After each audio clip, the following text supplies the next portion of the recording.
नमस्कार. Mission T 2025 मध्ये आपल्या सर्वांचं स्वागत आहे. आजचं पहिलं सेशन रविवार 8 वाजता विजय कांबळे सर सुरू करत आहेत. हे सेशन 9:45 पर्यंत चालणार आहे. 9:45 ला बरोबर मानसशास्त्राचं सेशन सुरू होईल. डॉक्टर मोराळेताई या ते सेशन घेणार आहेत. विजय कांबळे सरांना सांगतो की त्यांनी हे सेशन सुरू करावं. त्या तत्पूर्वी एक गोष्ट अजून सांगायची, बॅच 4 साठी ऍडमिशन सुरू आहेत आणि उद्याच्याला घटस्थापना आहे. त्या निमित्तानं उद्या पण 499 याच प्राइस मध्ये उद्याचा दिवस पण ठेवूया. आज 12 वाजेपर्यंत आपण म्हटलं होतं, पण अजून प्रवेश होत आहेत आणि घ्यायचे काही राहिलेत. तुमच्या मित्रमैत्रिणींना तुम्ही सांगू शकता. विजय कांबळे सर यांनी तिथं फळ्यावर नंबर दिलाय 8806597047 या नंबरवर संपर्क देखील करू शकता. Vijay Kamble sir, you will be continue. Okay, वाढली संख्या वाढावी. वाढवेल सर. आज आपण पुन्हा एकदा मिशन टीईटी या प्लॅटफॉर्मवरती भेटलेलो आहोत. आज आपण काही क्वेश्चन घेणार आहोत जे की वारंवार रिपीट झालेले आहेत. बऱ्याचदा असं सांगितलं जातं की आपण ज्यावेळेस फक्त अभ्यास करतो आणि प्रश्नपत्रिकेवरती किंवा आलेल्या प्रश्नांवरती चर्चा करत नाही, तोपर्यंत आपला परिपूर्ण अभ्यास होणार नाही. तर मित्रांनो, तुम्हाला जर परिपूर्ण अभ्यास करायचा असेल तर तुम्हाला त्या ठिकाणी जास्तीत जास्त प्रश्न संख्या आणि प्रश्नपत्रिका यांचा सुद्धा अभ्यास करावा लागेल. आपण त्या दिवशी वर्णमाला शिकली होती आणि वर्णमालेतला बराचसा जो काही भाग आहे तो त्या ठिकाणी आपण कव्हर केला होता. आज आपल्याला आलेले प्रश्न बरेचसे घ्यायचे, त्याचबरोबर पुढचा जो काही पॉइंट आहे वर्णमालेतला तो सुद्धा कव्हर करायचा आहे. 2023 ला हा प्रश्न आला होता, मी मराठी भाषेचा शिवाजी आहे असं कोण म्हणाले? उत्तर कमेंट करू शकतात. बराच वेळ झाला आपण क्वेश्चन या ठिकाणी लिहिले. हा प्रश्न 2023 ला तर आलेलाच आहे, पण हा प्रश्न पुणे पोलीसला आलेला आहे 2019 ला, जळगाव शिपाई 2019 ला आलेला आहे, त्याचबरोबर जालना पोलीस 2011, मुंबई पोलीस 2013. म्हणजे हा प्रश्न वारंवार आलेला आहे. टीईटी च्या परीक्षेमध्ये जवळपास 4 ते 5 वेळेस हा प्रश्न विचारला गेला आहे. त्यामुळे आपल्याला हा प्रश्न सोडवता आला पाहिजे. तर आपल्या सगळ्यांना माहिती की मराठी भाषेमध्ये मी शिवाजी आहे, मराठीचा मी शिवाजी आहे असं कोण म्हटलं होतं? चिपळूणकर. Okay, very good. अजून कोणते चिपळूणकर? कोणते Chiplunkar? Vishnu Shastri. Okay, very good. Sampada मॅडमने उत्तर सांगितले, विष्णू शास्त्री चिपळूणकर. ओके, आपण लिहूया इथं उत्तर, विष्णू शास्त्री चिपळूणकर. आपल्याला टीईटीच्या विद्यार्थ्यांना माहिती असलं पाहिजे की अशा प्रकारचे प्रश्न बऱ्याचदा विचारले जातात. आता आपल्याला माहिती की मराठी भाषेचे पाणिनी कोण आहेत? मराठी भाषेचे पाणिनी आपण दादोबा तर्खडकरांना म्हणतो, दादोबांना म्हणतो, ठीक आहे? दादोबा तर्खडकर. कोण सांगतंय? मी त्या दिवशी एक तुम्हाला व्याख्या सांगितली होती बघा. दादोबा पांडुरंग तर्खडकर यांनी वर्ण आणि वर्णांची व्याख्या सांगितली होती. कशाला म्हणतात वर्ण? त्यांच्या म्हणण्यानुसार, दादोबांच्या म्हणण्यानुसार. सांगू शकतात? सांगा. दादोबा पांडुरंग तर्खडकर यांची मी व्याख्या सांगितली होती त्या दिवशी. ओके, सांगा. दादोबा पांडुरंग तर्खडकर यांची वर्णाची व्याख्या मी सांगितली होती बघा. बरेच विद्यार्थी त्या दिवशी जॉईन होते, त्यापैकी कोणतरी उत्तर सांगू शकतात की दादोबा पांडुरंग तर्खडकर यांनी केलेली वर्णांची व्याख्या काय आहे? है ना, कंठ, टाळू, मूर्धा या अवयवांपासून निघणाऱ्या मूलध्वनींना त्या ठिकाणी आपण वर्ण म्हणतो. त्यामुळे त्यांची एक व्याख्या आपल्याला त्या ठिकाणी लक्षात ठेवायची. यांचा उच्चार किंवा यांचा उल्लेख का केला? ओके, अ पासून अ पर्यंत यांचा उच्चार का केला? कारण यांना मराठी भाषेचे पाणिनी म्हणतात. यांनी महाराष्ट्र भाषेचं व्याकरण नावाचं पुस्तक लिहिलेले, त्याचबरोबर आणखी एक पुस्तक लिहिलेले मराठी लघु व्याकरण. हा सुद्धा ग्रंथ खूप महत्वाचा आहे. मराठी लघु व्याकरण हा ग्रंथ सुद्धा बऱ्याचदा परीक्षेमध्ये विचारला गेलेला आहे. मराठी लघु व्याकरण नावाचा ग्रंथ कोणी लिहिला आहे? तर तो कोणी लिहिला आहे? दादोबा पांडुरंग तर्खडकर.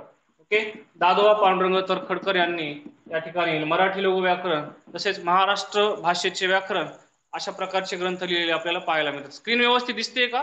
कुणीतरी एक जणांनी कमेंट करा. स्क्रीन दिसती ना? प्लीज कमेंट करा कोणतरी. येस येस ओके, दिसते. चलो नेक्स्ट क्वेश्चन कडे जाऊया. आता विष्णू शास्त्री चिपळूणकरांचा विषय निघालाय.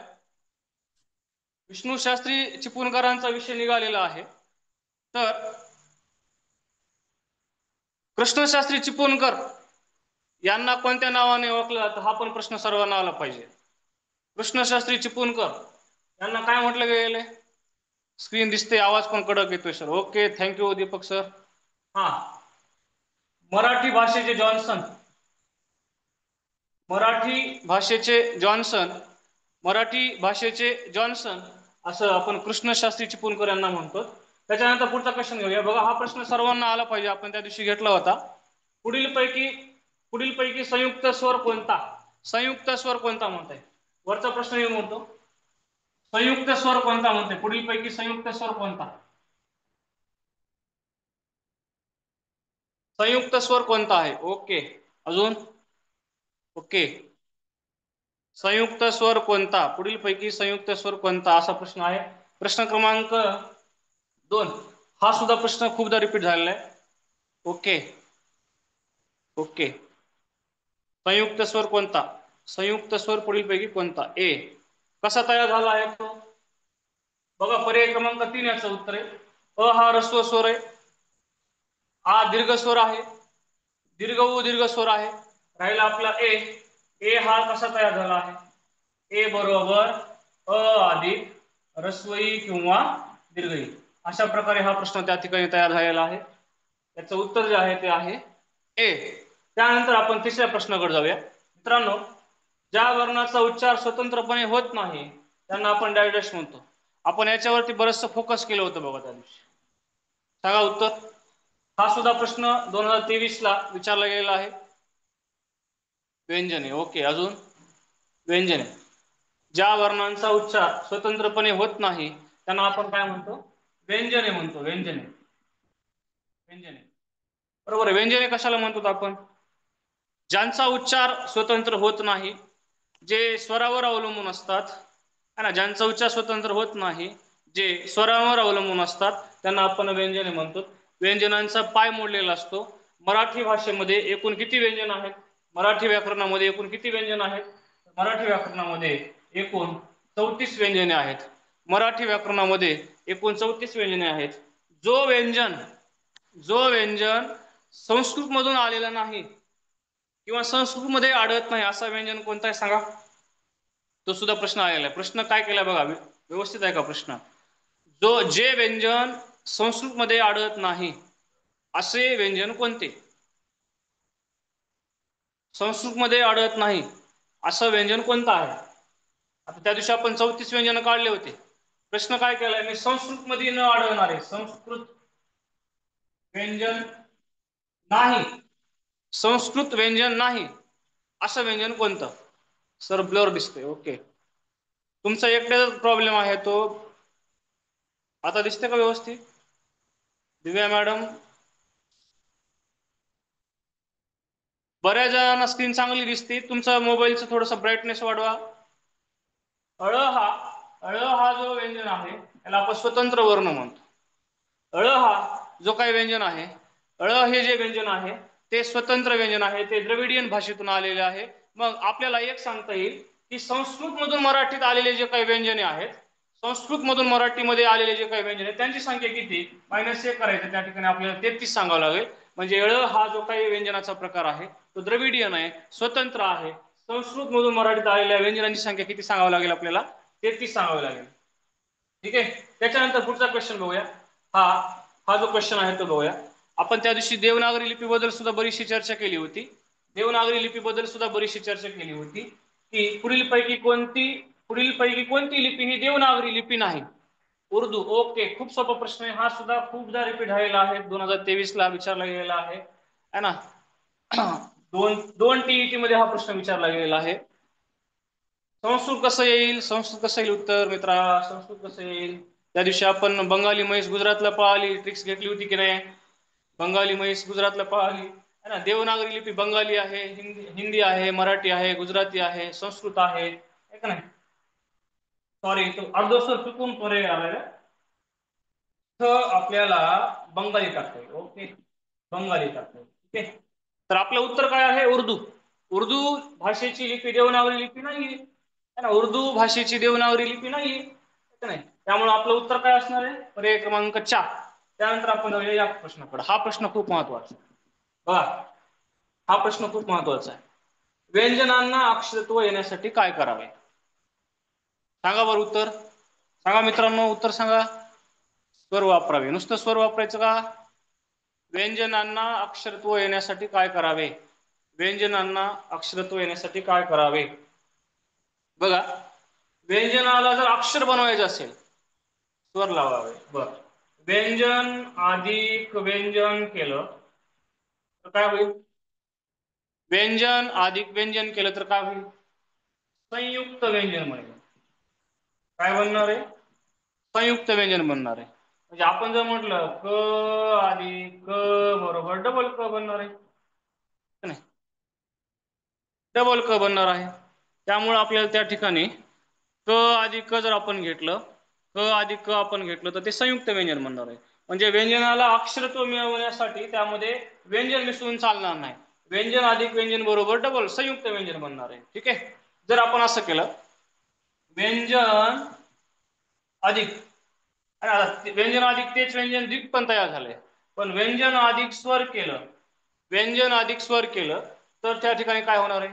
व्यंजन अधिक स्वर केलं तर त्या ठिकाणी काय होणार आहे?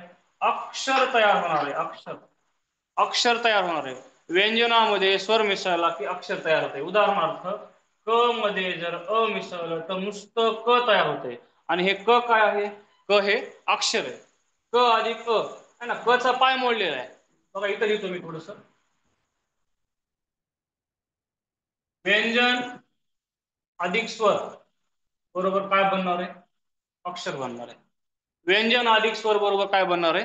अक्षर बनणार आहे. समजा समजा आपण जर असं केलं, आपण जर असं केलं, व्यंजन अधिक व्यंजन अधिक स्वर बरोबर काय होईल? व्यंजन अधिक व्यंजन अधिक स्वर बरोबर काय होईल? सांगा. व्यंजन अधिक व्यंजन अधिक स्वर बरोबर काय होईल? व्यंजन अधिक व्यंजन बरोबर काय होईल? व्यंजन अधिक व्यंजन अधिक स्वर काय होईल? कमेंट करा मित्रांनो.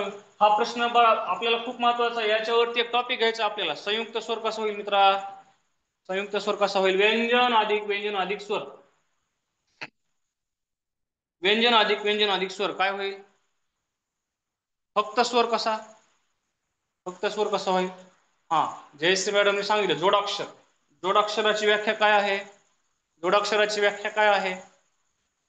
कमीत कमी दोन व्यंजन एकत्र आले पाहिजे. व्यंजन अधिक व्यंजन अधिक स्वर. बघा, उदाहरणार्थ आपण जर याला जोडाक्षर बनवायचं म्हणलं तर कसं होईल बघा. त अधिक प, ज्याचा पाय मोडलेला आहे ते व्यंजन असतं. त चा पाय मोडलाय व्यंजन आहे, प चा पाय मोडलाय व्यंजन आहे. यामध्ये जर आपण अ मिसळलं तर हे जोडाक्षर बनणार आहे प. आता याचा पाय मोडायची गरज नाही. आपण अ चा पाय मोडलाय का? अ चा पाय मोडला आहे का? अ चा पाय मोडलेला नाहीये. अ चा पाय मोडलेला नाही, कारण स्वर हे पूर्णाक्षर असतात. स्वरांना कोणाच्याही सहाय्याच्या शिवाय त्यांना पूर्णाक्षर बनवता येते, ठीक आहे. त्यामुळे स्वर हे पूर्ण उच्चाराचे असतात. व्यंजन हे पूर्ण उच्चाराचे त्या ठिकाणी असू शकत नाहीत. व्यंजनांना जर पूर्ण उच्चार करायचा असेल तर त्यांच्यामध्ये स्वर मिसळावा लागतो. बघा, जोडाक्षराची व्याख्या कशी होती? कमीत कमी दोन व्यंजन, कमीत कमी दोन व्यंजन, आणि त्यात जर स्वर मिसळला, कमीत कमी दोन व्यंजन अधिक एक स्वर मिसळला तर त्या ठिकाणी काय तयार होते?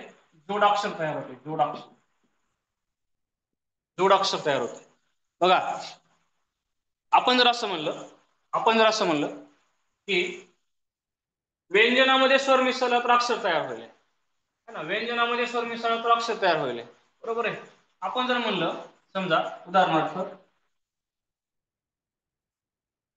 क अधिक क, व्यंजन अधिक व्यंजन होईल, व्यंजन अधिक व्यंजन होईल.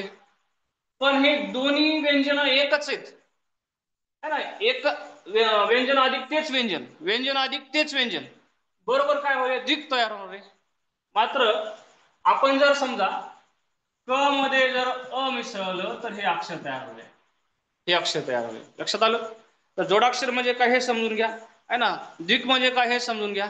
व्यंजन अधिक व्यंजन बरोबर तेच व्यंजन होते. व्यंजन अधिक व्यंजन बरोबर तेच व्यंजन होते. जो संयुक्त व्यंजन होते, सॉरी, व्यंजन अधिक व्यंजन बरोबर संयुक्त व्यंजन होते. ही कन्सेप्ट लक्षात ठेवा. बऱ्याचदा शब्द कसा तयार होतो, वाक्य कसं तयार होतंय आणि अक्षर कसं तयार होतंय, शब्द म्हणजे काय असतंय, है ना. अर्थपूर्ण अक्षरांची जर आपण व्यवस्थित मांडणी केली नाही तर त्याला आपण काय म्हणतो, शब्द म्हणतो. ठीक आहे. तर अशा प्रकारे 5 प्रश्न आपण घेतले. एक प्रश्न मी तुम्हाला सांगतो, तो प्रश्न तुम्ही लिहिला तरी चालते. ह हा वर्ण कोणत्या प्रकारचा आहे? खूपदा विचारला गेलेला. ह हा वर्ण कोणत्या प्रकारचा आहे?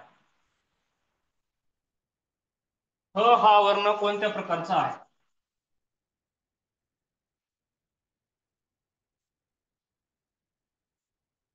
ह हा वर्ण कोणत्या प्रकारचा आहे?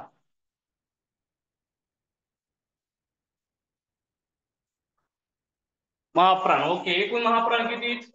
14 आहेत. एकूण महाप्राण किती? 14 आहेत. बरोबर आहे. महाप्राण किती? बरोबर आहे का मी 14 लिहिलेलं? चुकले माझं सांगा, कमेंट करा. महाप्राण किती? एकूण महाप्राण किती? एकच कसं आहे? महाप्राण वर्ण किती? महाप्राण वर्ण किती? एकूण महाप्राण वर्ण किती? कमेंट करा. एकूण महाप्राण वर्ण किती? महाप्राण वर्ण म्हणतो मी, नुसतं महाप्राण नाही. महाप्राण हो आहे, पण एकूण महाप्राण वर्ण किती? फुफ्फुसातली हवा तोंडावाटे जोरात बाहेर फेकली जाते, असा वर्ण म्हणजे ह आहे. ओके. पौर्णिमा मॅडमने सांगितले, पुजारी अश्विनी मॅडम. ओके. 14 एकूण महाप्राण वर्ण 14 आहेत. हे आपण बघूया. आता आपल्याला वर्णमाला परत एकदा रिपीट करायची, कारण आपल्याला व्यंजन शिकायचे राहिलेले. कारण अर्धस्वर शिकले नाहीत आपण, फक्त लिहिले होते त्या दिवशी. अर्धस्वर जे आहेत ते कसे आहेत, आहे ना, ते कोणत्या स्वरांपासून बनले किंवा स्वरांसारखा उच्चार कसा होतो ते सुद्धा आपल्याला आज बघायचे. ठीक आहे. ओके. उत्तर काय यायचं तर 14. एकूण महाप्राण वर्ण 14 आहेत. एक प्रश्न आणखी मी देणार आहे तुम्हाला, तो प्रश्न तुम्ही सर्वांनी उत्तर सांगायचं. प्रश्न असा आहे,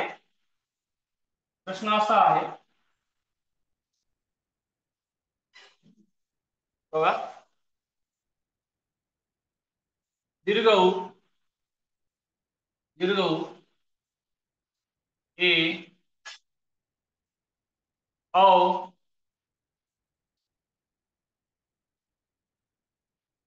बघा 4 पर्याय लिहिलेत मी इथं. तुमचा प्रश्न असा आहे की वरील पैकी ऱ्हस्व स्वर कोण? ऱ्हस्व स्वर कोण? वरील पैकी ऱ्हस्व स्वर कोण? सांगा कमेंट. थोडेसे प्रश्न घेऊया, नंतर आपण सिलेबस कडे जाऊया. सांगा. ऱ्हस्व स्वर कोण आहे याच्यात? ओके. ऊ. एक नंबर कसा येईल? एक नंबर कसा येईल? 4. ओके. ऱ्हस्व स्वर कोण आहे? बघा. दीर्घ ऊ हा दीर्घ आहे, ए हा संयुक्त स्वर आहे, असंयुक्त स्वर आहे, है ना. हे दोन्ही स्वर 2 स्वरांपासून बनलेले. बघा, मगाचा जो पॉईंट होता ना, व्यंजन अधिक व्यंजन संयुक्त व्यंजन, व्यंजन अधिक स्वर बरोबर जोडाक्षर. आपण जर असं म्हणलं स्वर अधिक स्वर बरोबर काय तयार होईल? स्वर अधिक स्वर बरोबर काय तयार होईल?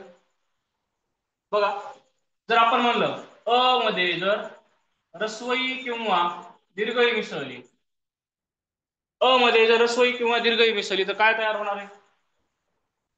अ अधिक ऱ्हस्वई किंवा दीर्घई बरोबर काय तयार होणार आहे? आता अ च्या मध्ये ही ई मिळवायची किंवा ही ई मिळवायची, दोन्हीपैकी एक मिळवायची, है ना. अ अधिक ऱ्हस्वई किंवा दीर्घई बरोबर काय तयार होणार आहे? काय तयार होणार आहे?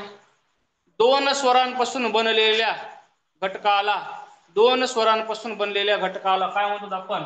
संयुक्त स्वर म्हणतो. संयुक्त स्वर म्हणतो. एकूण संयुक्त स्वर किती? त्या दिवशी आपण शिकले होते 4. एकूण संयुक्त स्वर किती? एकूण संयुक्त स्वर किती? 4. संयुक्त स्वर इथे लिहितो मी, ए, आय, ओ आणि औ, है ना. हे 4 स्वर कसलेत? संयुक्त स्वर आहेत. नाही, हे 4 स्वर जे आहेत ते 2 स्वरांपासून बनलेले. प्रत्येक जण हा 2 स्वरांपासून बनलेला आहे. अ अधिक ऱ्हस्वई किंवा दीर्घई बरोबर काय तयार होणार आहे? ए तयार होणार आहे. ओके. तर इतर जे काही प्रश्न आपण घेतला होता तो प्रश्न काय आहे की या 4 मध्ये ऱ्हस्व स्वर कोण आहे? तर डायरेक्टली आपल्याला उत्तर सांगता येईल. रस्व उ, नावातच रस्व उ आहे. आणखी एक प्रश्न देतो, प्रश्न सोडवा. ओके, प्रश्न सर्वांना आला पाहिजे. त्या दिवशी आपण घेतलं होतं, त्या दिवशी जे शिकवले त्याच्यावरचे प्रश्न घेत होतो आपण मित्रांनो. वर्गीय वर्गीय व्यंजने किती आहेत? वर्गीय व्यंजने किती आहेत? पर्याय घ्या. 34, 36, 28, 34, सॉरी 32. प्रश्न हा सोडवायचा तुम्हाला.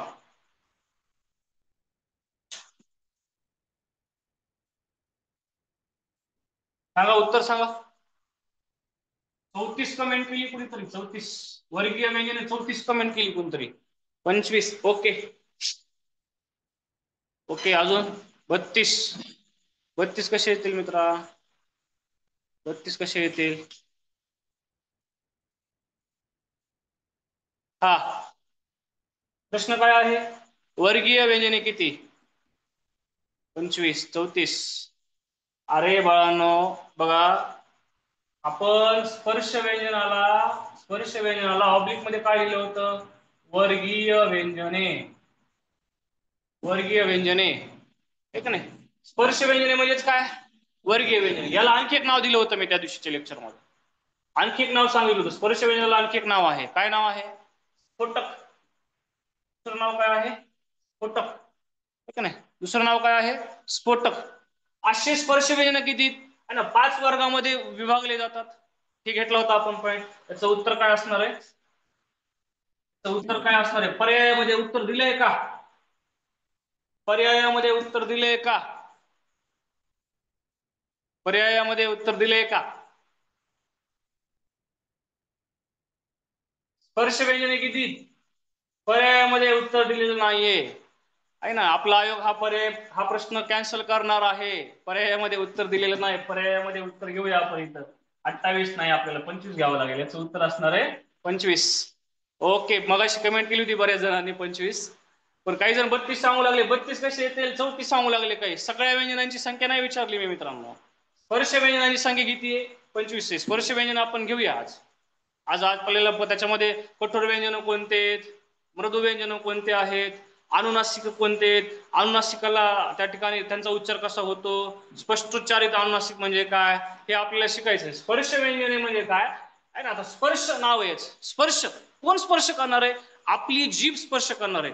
मुखातल्या वेगवेगळ्या घटकांना, मुखातल्या अवयवांना स्पर्श करून जीभ ज्या वर्णांचा उच्चार करते त्याला स्पर्श व्यंजन. बघा व्याख्या काय सांगितली. व्यंजनामध्ये स्पर्श व्यंजने हा खूप महत्वाचा घटक आहे. व्यंजनामध्ये स्पर्श व्यंजने हा खूप महत्वाचा घटक आहे.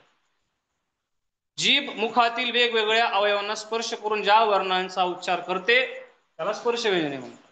त्यामुळे स्पर्श व्यंजनाची संख्या किती आहे? 25 आहे. ओके, एकूण स्वर किती? एकूण स्वर किती? स्वर किती एकूण? मला माहिती बऱ्याच जणांचा अभ्यास असेलही, कदाचित सोपं वाटतही असेल, परंतु मित्रांनो आपल्याला नवीन विद्यार्थ्याला, त्याचबरोबर शेवटच्या विद्यार्थ्यापर्यंत आपली कन्सेप्ट कळाली पाहिजे, म्हणून आपण थोडस सोपे प्रश्न गेलो. पुढे आपण जाऊया पुढे अजून. हा, एकूण स्वर आहेत 14. ओके, ह्रस्व स्वर किती आहेत? ह्रस्व स्वर किती आहेत? ह्रस्व स्वर किती आहेत? ह्रस्व स्वर किती आहेत? ओके, ह्रस्व स्वर 5 सांगितले बघा. ह्रस्व ई, ह्रस्व उ, रू आणि रू, एक नाही, हे ह्रस्व स्वर आहेत. हे ह्रस्व स्वर आहेत. दीर्घ स्वर किती? दीर्घ या शब्दाच्या द ची वेलांटी नेहमी दुसरी ठेवायची. दीर्घ स्वर आहेत 3. दीर्घ स्वर आहेत 3. आ, दीर्घ ई, दीर्घ उ, हे स्वर कसले आहेत? दीर्घ स्वर आहेत. आणि मगाशी आपण घेतलेले संयुक्त स्वर, ठीक नाही, ए, आय, ओ, औ. उच्चार कसा करायचा बघा. ए, आय, याच्यावरती मात्र आहे. हा, ए, आय, ओ, औ, ना, संयुक्त स्वर आहे. संयुक्त 2 स्वरांपासून बनलेले बघा. 2 स्वरांपासून बनलेल्या स्वरांना आपण त्या ठिकाणी संयुक्त स्वर म्हणतो. ठीक आहे, चलो स्वरादींबद्दल एक प्रश्न विचारणार आहे. त्या दिवशी प्रश्न मी घेतला होता बघा, स्वरादींना मराठी वर्णमालेमध्ये कोणी स्थान दिले, मोरो केशव दामले यांनी स्थान दिले. विसर्गाचा उच्चार डॅश डॅशवर असतो. विसर्गाचा उच्चार डॅश डॅश वर असतो. विसर्गाचा उच्चार कुठून होतो? सांगा उत्तर. विसर्गाचा उच्चार कुठून होतो?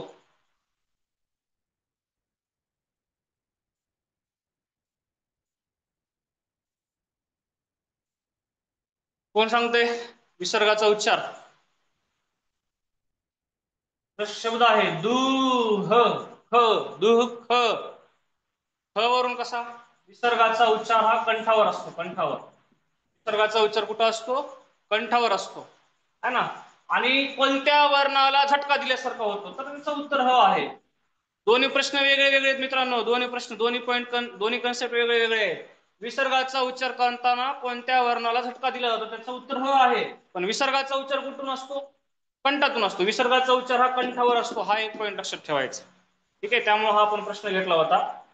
त्याच्यानंतर सगळ्यात महत्वाचं म्हणजे एकूण व्यंजनांची संख्या कन्फर्म किती सांगा एकदा. व्यंजनांची संख्या किती आहे? व्यंजनांची संख्या किती आहे? एकूण व्यंजनांची संख्या किती आहे? आणि त्यात ओके, जर आपण द्रविडियन वर्ण मायनस केला तर संस्कृत मधून आलेले प्रॉपर व्यंजन किती असणार आहेत? अळ मायनस करा, किती असणार आहेत? 33 उत्तर असणार आहे आपलं. ठीक आहे,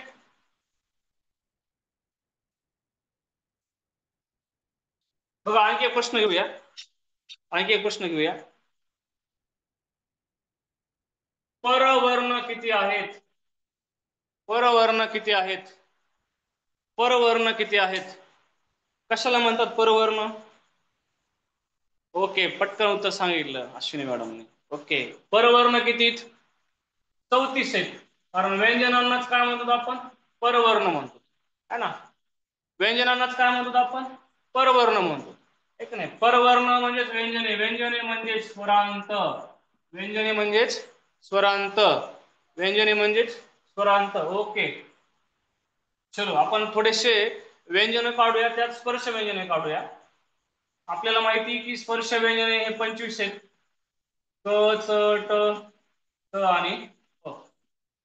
प्रत्येकाचा पाय मोडावा लागेल मित्रांनो आपल्याला. क, ख, ग, घ, न. नाही, आपल्याला अगोदर हा वर्ग पाठ करावा लागेल. त्याच्यानंतर च, छ, ज आणि न. अनुनासिकांना न नच म्हणायचं.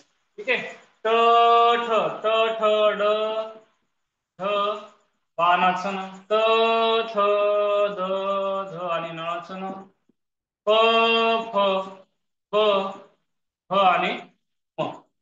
या व्यंजनांना काय म्हणायचे? स्पर्श व्यंजने म्हणायचे, स्पर्श व्यंजने. एकूण 34 पैकी 25 काढलेत फक्त आपण. 34 पैकी फक्त 25 काढलेत. हा एवढा जो गट आहे ना, हा त्याला आपण स्पर्श व्यंजने म्हणतो. ठीक आहे, आता या स्पर्श व्यंजनामध्ये थोडस आपल्याला अजून डिवायडेशन करावं लागेल. कसं? बघा, हे जे 10 आहेत, पंगत म्हणूया आपण याला. पहिली उभी पंगत, दुसरी उभी पंगत. स्पर्श व्यंजनापैकी कठोर व्यंजने आहेत, कठोर व्यंजने, आणि यांची संख्या किती? 10 आहे. स्पर्श व्यंजनापैकी, स्पर्श, आता एकूण परवर्ण 34, व्यंजने 34 पैकी स्पर्श व्यंजने 25. आता आपण हा जो काही भाग काढलेला आहे तो 25 स्पर्श व्यंजनांचा आहे. त्यातल्या पहिल्या 10 व्यंजनांना, म्हणजे पहिली उभी पंगत आणि दुसरी उभी पंगत, त्यांना आपण कठोर व्यंजने म्हणायचं. काय म्हणायचं? कठोर व्यंजने म्हणायचं. ठीक आहे, कठोर व्यंजने म्हणायचं. आता सगळ्या वर्णमालेमध्ये जर आपण बघितलं तर कठोर वर्णांची संख्या जर विचारलं तर आपल्याला 10 मध्ये अजून 3 ऍड करावं, श, आणि स, असे एकूण 13 होते. परंतु आता सद्यस्थितीला आपण फक्त काय करूया? स्पर्श व्यंजनापैकी किती कठोर आहेत ते बघूया. बघा, मी आता सांगितलं की स्पर्श व्यंजनापैकी कठोर व्यंजनांची संख्या किती आहे. स्पर्श व्यंजनापैकी कठोर व्यंजनांची संख्या किती आहे? क, ख, च, छ, ट, ठ, त, थ, प आणि फ. यांची टोटल संख्या किती आहे? 10. ओके, कठोर व्यंजनांची संख्या 10 आहे. आता थोडस पुढे जाऊया. तिसरी पंगत, चौथी पंगत. तिसरी पंगत आणि चौथी पंगत म्हणजे स्पर्श व्यंजनापैकी ग घ. थोडस काय करूया आपण अजून बघा, हा एक पॉईंट आणि हा एक पॉईंट नाही, हे मृदू व्यंजन आहेत. स्पर्श व्यंजनापैकी मृदू व्यंजनांची संख्या किती, त्याचं सुद्धा उत्तर सांगावं लागेल आपल्याला 10. त्यामध्ये ग ग, ज झ, ड ढ, द ध, ब आणि भ आहे ना, मृदू व्यंजने ज्यांचा उच्चार करताना कठोर असतो. उच्चार करताना जे व्यंजने कठोर आहेत है ना, ज्यांना उच्चारासाठी आपल्याला जास्त कालावधी लागतो किंवा उच्चार कठोर असतो. महाप्रांचा उदाहरण सांगायला लागेल, सांगतो ओके एक नाही बघा, क ख च छ ट ठ थ थ प प हे कठोर व्यंजन आहेत. ग ग ज झ ड ढ द ध ब भ हे मृदू व्यंजन आहेत, त्यांना आपण मृदू म्हणतो. आणि शेवटची पाचवी पंगत बघा, स्पर्श व्यंजने 5 वर्गात डिवाइड झालेले आहेत. स्पर्श व्यंजने 5 वर्गात डिवाइड झालेले आहेत है ना, 5 वर्ग आहेत. त्यातले पहिल्या 2 पंक्ती कठोर, तिसरी चौथी मृदू आणि पाचवी पंगत अनुनासिकांची.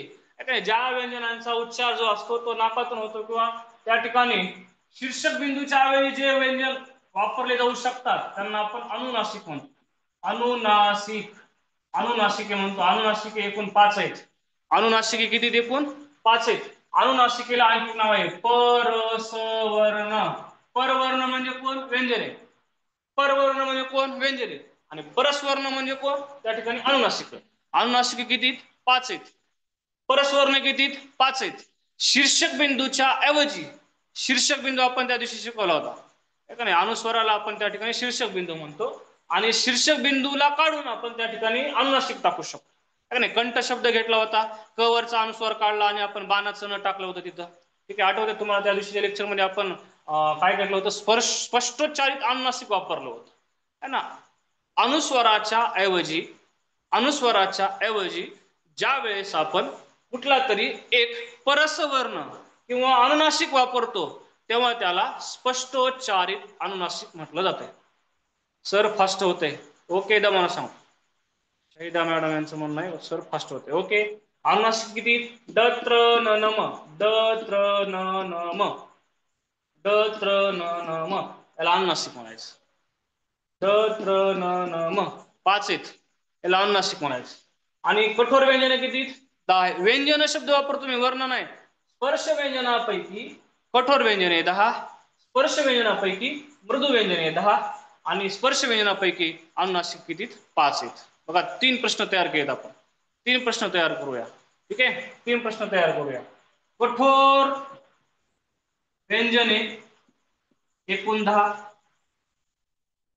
मृदू व्यंजने एकूण 10 स्पर्श व्यंजनापैकी आणि अनुनासिक इथे लिहित आपण किती ते 5 आहेत. ओके ओके, काय अडचण. मगा कोणतरी कमेंट केली होती महाप्राण 14 सांगा, सांगतो अगोदर पूर्ण वर्णमाला उद्या, व्यंजने उद्या सगळे, त्याच्यानंतर मृदू व्यंजने है ना, अनुनासिक, त्याच्यानंतर आपल्याला य र ल व अर्धस्वर शिकायचे, श श स उष्मे शिकायचे, त्याच्यानंतर आपल्याला त्या ठिकाणी ह शिकायचं, ळ शिकायचं आहे आणि त्याच्यानंतर क्ष आणि संयुक्त व्यंजन शिकायचे. हे सगळं झाल्यावर आपण महाप्राण घेऊया, काळजी करू नका. सगळा सिलेबस आपण चांगल्या पद्धतीने समजवण्याचा प्रयत्न करूयात, ठीक आहे.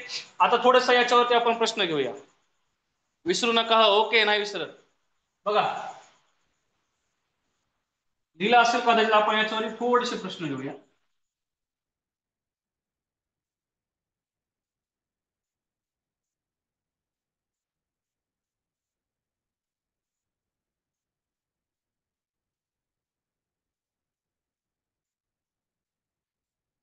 हा, पहिला प्रश्न असा आहे, पहिला प्रश्न असा आहे, पुढील पैकी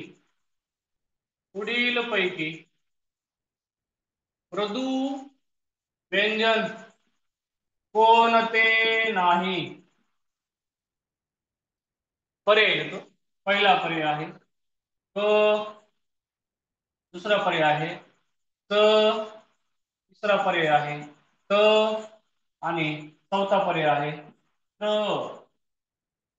चला सांगा बरं उत्तर, उत्तर सांगा.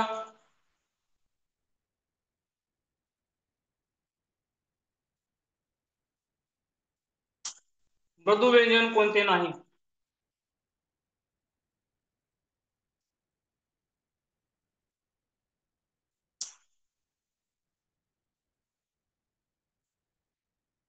एक मिनिट एक मिनिट. मृदू नाही, कठोर म्हणावं लागेल आपल्याला. पुढीलपैकी कठोर व्यंजन कोणते नाही? हा आता सांग.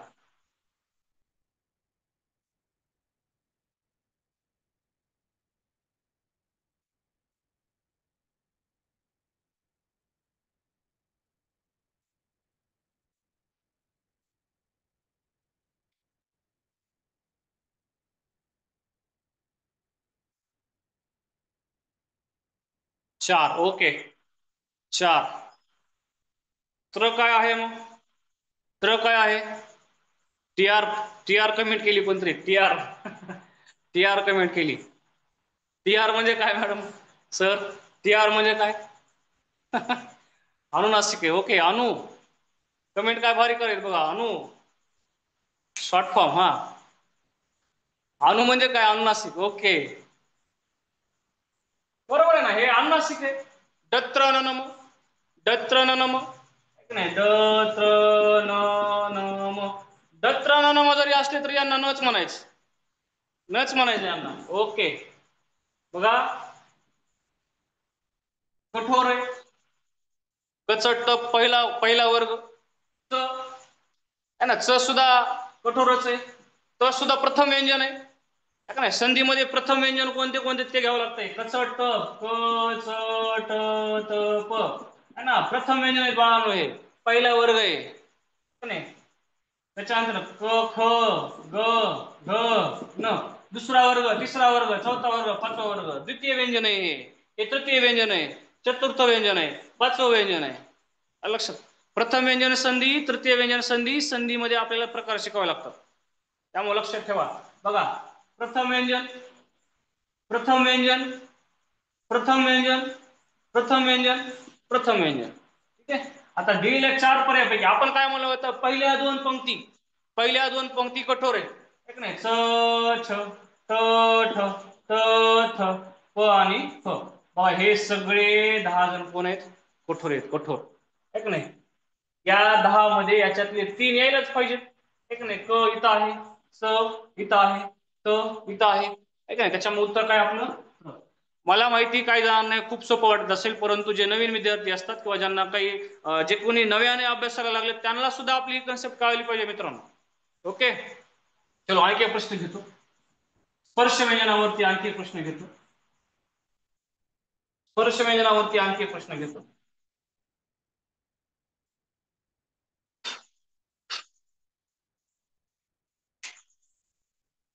व्यंजनांचा उच्चार yes is very true. Okay स्पर्श व्यंजन असतील किंवा आपण असं म्हणूया व्यंजन असतील, व्यंजन, व्यंजनांचा उच्चार आखूड होतो का लांबट होतो?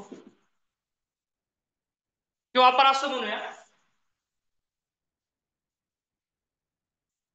काही व्यंजनांचा, सर आम्हाला गरज आहे याची. ओके काही व्यंजनांचा उच्चार जो असतो तो आखूड होतो. ओके आखूड. हा काही व्यंजनांचा उच्चार आखूड होतो. तर आखूड उच्चाराला, आखूड उच्चाराला डॅश म्हणतात. हा प्रश्न सांगायला पाहिजे सगळ्यांनी. त्या दिवशी जे लेक्चर होते त्याने उत्तर सांगायला पाहिजे. आखूड उच्चाराला डॅश म्हणतात. व्यंजनांचा जो उच्चार होतो तो आखूड होतो. हा आखूड उच्चाराला काय म्हणतात? आखूड उच्चाराला निभृत म्हणतात. निभृत. आखूड उच्चार. स्वरांचा उच्चार करताना तोंड विवृत होतंय. कोणतरी कमेंट केली विवृत्त. स्वरांचा उच्चार करताना तोंड विवृत होतंय, पण आखूड उच्चाराला काय म्हणतात? निवृत्त. आखूड उच्चाराला काय म्हणतात? हा पॉईंट कम्प्लिटली आपण पुन्हा रिवाइज केलेला आहे. कम्प्लिटली पुन्हा रिवाइज केलेला आहे. ठीक आहे. आखूड उच्चाराला निवृत्त म्हणतात. बघा एक क्वेश्चन घेऊया. पुढील पैकी मृदू व्यंजन नाही. पर्याय पर्याय बघा. प्रश्न व्यवस्थित समजून घ्या. थोडेसे प्रश्न प्रॅक्टिस झाल्यामुळे थोडंसं आपल्याला समजायला सोपं समजून जाईल, समजायला सोपं जाईल. बघा पुढील पैकी मृदू व्यंजन नाही असा कोणता व्यंजन आहे? आता मी 4 पर्याय देणार आहे, तुम्ही पटकन उत्तर कमेंट करायचे. ठीक आहे चलो.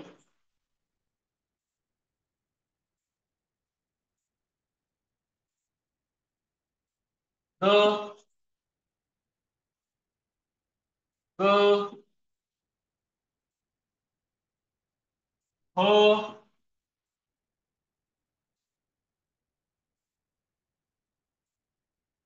हो. चलो सांगा पर्याय कोणता उत्तर बरोबर असेल.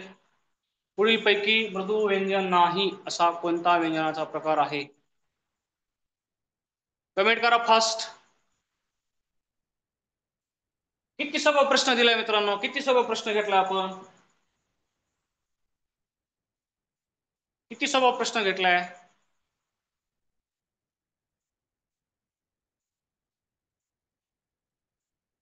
ठीक आहे, ओके. बरेच जणांनी 4 पर्याय सांगितले. वेल डन. आपलं उत्तर आहे थ.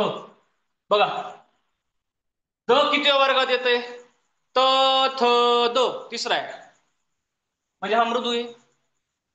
ग ग कितव्या क्रमांकाचा आहे, किती वर्गातला आहे ग. क ख ग तिसरा आहे. भ कुठला आहे. प फ ब भ चौथा आहे. तिसरी आणि चौथी पंगत आपण सांगितली. पंगत शब्द वापरला होता मी मग वर्गासाठी. पंगत शब्द वापरला होता का नाही. पहिली पंगत माहिती ना लग्नामध्ये कशाची असती. पहिली पंगत कुणाची असती, पाहुणे रावळ्याची असती. इथं पहिली पंगत कठोर व्यंजनांची मित्रांनो. पहिली पंगत कोणाची असते लग्नामध्ये, पाहुण्या रावळ्यांची असते का नाही. दुसरी पंगत सुद्धा राहिलेल्या पाहुण्यांची असते. तिसरी चौथी पंगत जे असतात ते गावातले असतात. हा या प्रश्नाचं उत्तर थ आहे. नाही पहिली दुसरी पंगत कठोर व्यंजनांची, तिसरी चौथी पंगत मृदू व्यंजनांची आणि शेवटची म्हणजे पाचवी पंगत जी आहे ती अनुनासिकांची. ठीक आहे. पंगत म्हणजे वर्ग म्हणजे प्रथम व्यंजन, द्वितीय व्यंजन, तृतीय व्यंजन, चतुर्थ व्यंजन. प्रथम सगळे व्यंजन आणि द्वितीय सर्व व्यंजन हे कठोर आहेत. तृतीय आणि चतुर्थ वर्गातले मृदू आहेत आणि पाचवे जे आहेत ते अनुनासिक आहेत. ठीक आहे. बघा आणखी एक प्रश्न येतो. मगाशी मी सांगितले आणि परत एकदा रिवाइज करूया. अनुनासिक म्हणजे घरातले. हा व्हेरी गुड. अनुनासिक म्हणजे घरातले. ओके. पाहुणे कठोर असतात. ओके. आता फक्त कमेंट करू नका नवरदेव कोण आहे नवरी कोण आहे. ठीक आहे. चलो अनुनासिक अनुनासिकांचा डॅशच्या जागी वापर केला जातो. काय उत्तर असेल. अनुनासिकांचा डॅशच्या जागी वापर केला जातो. भ पण येईल ना. भ कसं येईल. प फ ब भ चौथा आहे ना भ. तिसरी आणि चौथी पंगत मृदू आहे. शीर्षबिंदू. ओके. अनुनासिकांचा डॅशच्या जागी वापर केला जातो. काय उत्तर असेल.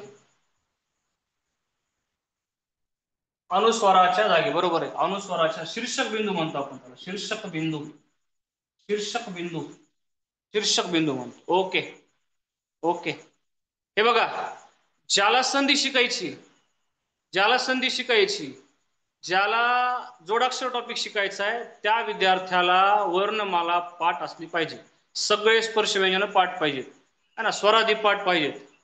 त्याच्याशिवाय पुढे जाता येत नाही. पुढे संधी शिकता येत नाही. संधी शिकायची असेल तर वर्णमाला पाठ पाहिजे. संधी शिकायची असेल तर वर्णमाला पाठ पाहिजे. वर्णमाला पाठ करा. सगळे स्वर पाठ करा है ना. स्वरादी पाठ करा. स्पर्श व्यंजने पाठ करा. स्पर्श व्यंजनांच्या बाबतीत बराचसा पॉईंट आपण घेतलेला आहे. एक क्वेश्चन आणखीन घेऊया आपण स्पर्श व्यंजनाचा.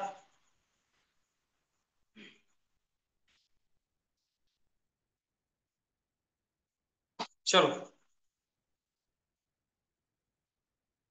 एक प्रश्न घेऊया.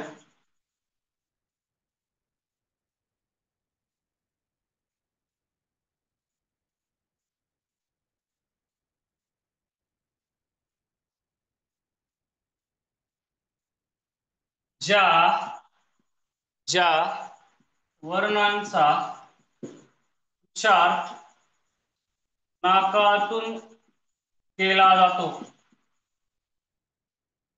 ज्या व्यंजनांचा, ज्या वर्णांचा किंवा व्यंजनांचा म्हणूया, ज्या व्यंजनांचा उच्चार नाकातून केला जातो ते डॅश असतात. हा ना. अनुनासिक. अनुनासिक शब्द लिहिलाय कोणतरी कमेंट मध्ये पण बाणाचं न काढलंय. अनुनासिक.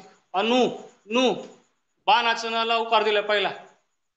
हा नळाचं न पाहिजे तिथं. उत्तर आहे अनुनासिक. अनुनासिक, अनुनासिक, अनुनासिक. ओके, चलो बघा अनुनासिक कसं वापरतात ते बघूया. अनुनासिक कसं वापरतात बघूया. बघा क ख ग ह, क ख ग घ न, त छ ज झ न, ट ठ ड ढ न. इथपर्यंत समजा एक उदाहरण आहे. एक उदाहरण आहे. संत शब्द आहे संत. शब्द काय आहे? संत. ओके. आता अनुस्वार काढायचा आहे. अनुस्वार काढायचा आहे आणि अनुनासिक टाकायचं. अनुस्वाराच्या ऐवजी काय करतो आपण? अनुस्वाराच्या ऐवजी काय करतो आपण? अनुस्वाराच्या ऐवजी आपण काय करतो? अनुस्वाराच्या ऐवजी आपण काय करतो? अनुनासिक टाकतो. अनुस्वार काढायचा आहे आणि बाणाचं न टाकायचं. तर करायचं काय? करायचं काय बघा. सच्या पुढं कोण आले? त आले. ज्याच्यावर अनुस्वार नाही त्याच्या पुढचं अक्षर कोणतं आहे ते बघायचं. त आले. आता क च ट, त थ, त थ द, त थ द, त थ द ध आणि नाच. ओके. तच्या पुढे त आले. अनुस्वार काढायचे, अनुनासिक टाकायचं. तर तच्या गटातलं अनुनासिक कोण आहे? न आहे. नळाचं न आहे. मग अनुस्वार काढायचा बाजूला आणि स च्या सोबत पुढे त आहे तिथं आपल्याला अनुनासिक टाकायचे न. न अधिक त बरोबर काय होईल? संत. शब्द काय होईल? संत. याचाही उच्चार संत आहे, याचाही उच्चार संत आहे, पण इथं अनुस्वार वापरला होता आपण. है ना, इथं अनुस्वार आहे. इथला अनुस्वार काढायचा आहे आणि इथं आपल्याला काय टाकायचं? अनुनासिक टाकायचं. तर करायचं काय? ज्या अक्षरावरती अनुस्वार आहे त्याच्या पुढचं अक्षर बघायचं आणि त्याच्या गटातला अनुनासिक कोण आहे? आता तच्या गटात त थ द ध न, नळाचं नाही आणि म्हणून आपण अनुस्वार काढलाय आणि इथं नळाचं न टाकलंय. ठीक आहे. एक शब्द देतो, कुठला अनुनासिक वापरायचे ते सांगायचं तुम्ही. एक शब्द देतो, कुठला अनुनासिक वापरायचे ते सांगायचं तुम्ही. ठीक आहे. बघा एक शब्द देतो.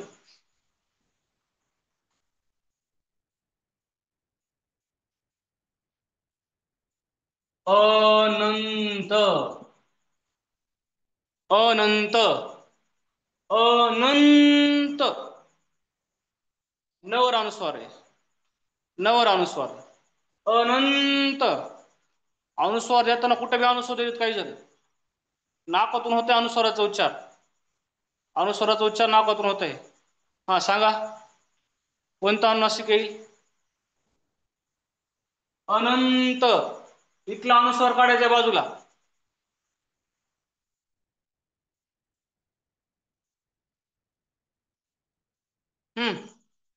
ओके बघा हा बाजूला काढायचा. नच्या पुढे कोण आलंय? नच्या पुढे कोण आलंय? त. तच्या गटातला परत नच. त थ द ध, तच्या गटातलाच नळाचं न घ्यावं लागेल. अनुस्वार काढा. अनंत असं घ्यावं लागेल. ओके, न वापरावं लागेल. ओके ठीक आहे. बऱ्याच जणांनी कमेंट केली, समजली तुम्हाला कॉन्सेप्ट. मग आता प्रश्न असा आहे, अनुस्वराच्या ऐवजी, अनुस्वराच्या ऐवजी जे अनुनासिक वापरतात, अनुस्वराच्या ऐवजी जे अनुनासिक वापरतात त्याला डॅश डॅश म्हणतात. मगाशी सांगितलं होतं, परत एकदा प्रश्न विचारलाय. अनुस्वराच्या ऐवजी, अनुस्वराच्या ऐवजी जे अनुनासिक वापरतात त्या अनुनासिकाला काय म्हणतात? तर परस्वर्ण अनुनासिकाला म्हणतात. मग आता प्रश्न काय केलाय व्यवस्थित समजून घ्या. कोणतरी कमेंट केली परस्वर्ण. मित्रांनो मी प्रश्न काय केलाय? प्रश्न काय केलाय? अनुस्वार काढायचा आहे, त्याच्याऐवजी अनुनासिक टाकायचं. तर त्या अनुनासिकाला काय म्हणायचं? बघा इथे लिहितो वाक्य. हा प्रश्न खूपदा आहे.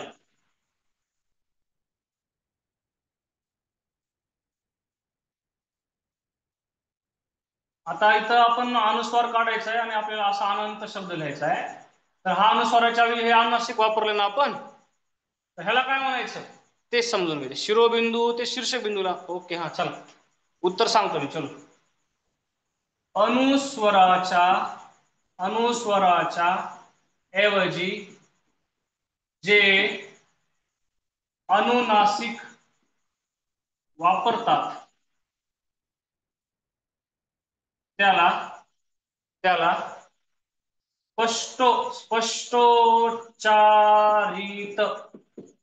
स्पष्टोच्चारित अनुनासिक म्हणतात. कळलं? अनुस्वराच्या ऐवजी जे अनुनासिक वापरतात, अनुस्वराच्या ऐवजी जे अनुनासिक वापरतात ते किंवा त्याला स्पष्टोच्चारित अनुनासिक म्हणतात. ओके, कळाली कन्सेप्ट? कळाली कन्सेप्ट? मी काय सांगितलं होतं, तुम्ही परस्वर्ण म्हणालात, तुम्ही काय करायला, बरेचसे विद्यार्थी काय करतायत, परस्वर्ण म्हणजे अनुनासिकाचं दुसरं नाव सांगायला लागले, टोपण नाव सांगायला लागले. स्पष्टोच्चारित अनुनासिक म्हणतात. ठीक आहे, चलो थोडस पुढे जाऊया आपण.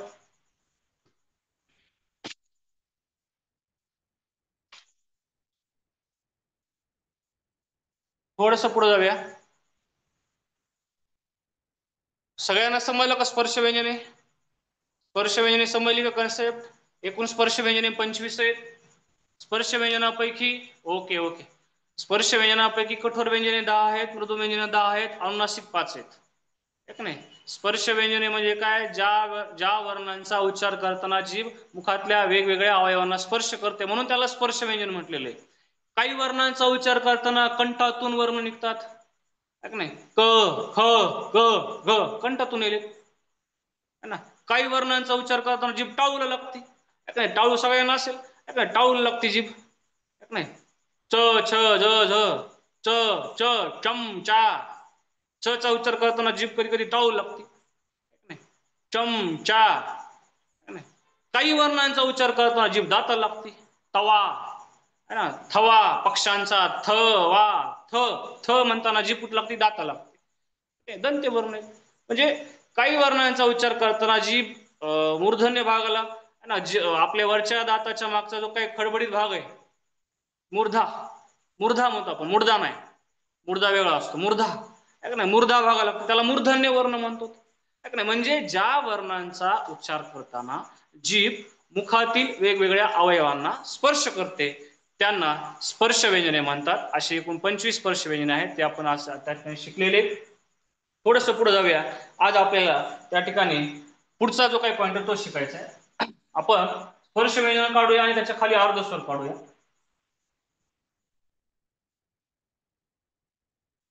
सर्वांनी जर वही पेन घेऊन बसलेले असतील तर सगळ्यांनी स्पर्श व्यंजने काढा. आणि ह्याला प्रॅक्टिस किंवा याला लिखाण केल्याशिवाय जमणार नाही. थोडस आपल्याला लिहावं पण लागेल मित्रांनो, लिहावं पण लागेल.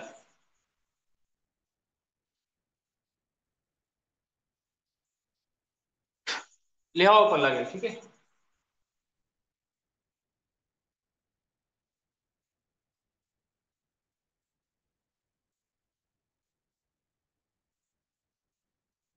चलो, थोडे स्पर्श व्यंजन काढूया, त्याच्यानंतर आपण अर्धस्वर काढूया. चलेगा? चलो. क, च, ट, प. मला वाटतं 5वी-6वी वेळ असेल आपण स्पर्श व्यंजन लिहितो. आता पाठ झालं पाहिजे इथंच लेक्चर मध्ये. स्पर्श व्यंजन किती आणि 25 आहेत ते कोणते कोणते ते? क, ख, ग, घ, न, च, छ, ज, झ, न, ट, ठ, ड, ढ, न, त, थ, द, ध, न, प, फ, ब, भ आणि म. हे स्पर्श व्यंजने काढले. आता अर्धस्वर काढतो. य, र, ल, व. तर तुमचा अभ्यास खूप सखोल आहे. थँक्यू. चलो, य, र, ल, व. य, र, ल, व. ठीक नाही? यांना आपण काय म्हणतो? अर्धस्वर. यांनाच आणखी एक नाव आहे, अंतस्थ वर्ण. अंतस्थ वर्ण. अंतस्थ